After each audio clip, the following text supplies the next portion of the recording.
नमस्कार, मी समाधान नवले पाटील। स्थानिक स्वराज्य संस्थांच्या निवडणुका आता 2 ते 3 महिन्यांवर आहेत, पण मतदार याद्यांमध्ये प्रचंड गोंधळ झालेला आहे।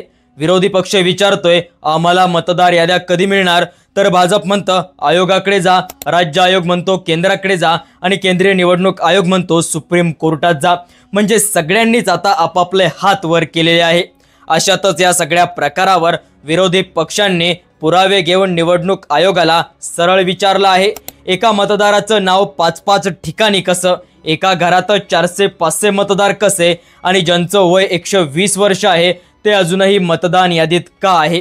सगळ्यात मोठा प्रश्न म्हणजे 1 जुलैनंतर 18 वर्ष पूर्ण झालेल्या नवमतदारांना या निवडणुकीमध्ये मतदान करता येणार नाही, म्हणजे त्यांनी थेट 5 वर्ष थांबावं लागणार आहे।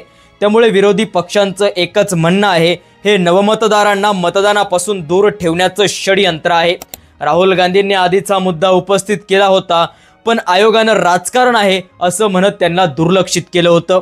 आज मात्र महाराष्ट्रातील सगळे प्रमुख नेते उद्धव ठाकरे, शरद पवार, राज ठाकरे, विजय वडेट्टीवार, जयंत पाटील आणि बाळासाहेब थोरात एकत्र येऊन निवडणूक आयोगाला भेटलेले आहे। या सगळ्या प्रकारावर त्यांनी 5 मागण्या केलेल्या आहे।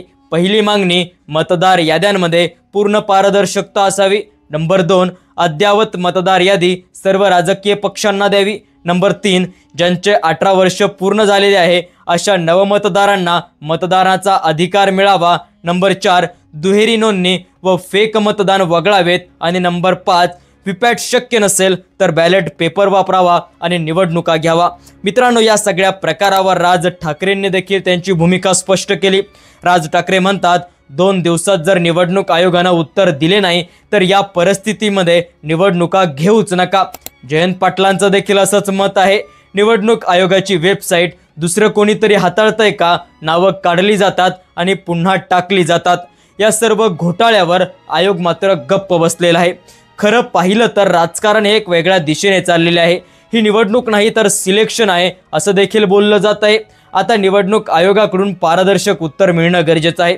मित्रांनो, ज्या पद्धतीत राज ठाकरेंनी प्रश्न उपस्थित केलेला आहे, निवडणूक बॅलेट पेपरवर घ्या, खरंच तुम्हाला ठाकरेंची मागणी ही योग्य वाटते का? कमेंटमध्ये तुमच्या प्रतिक्रिया द्या आणि अशाच राजकीय आणि थेट प्रश्नांच्या व्हिडिओसाठी समाधान नवले पाटील या यूट्यूब चॅनलला सबस्क्राईब करा। धन्यवाद। जय महाराष्ट्र।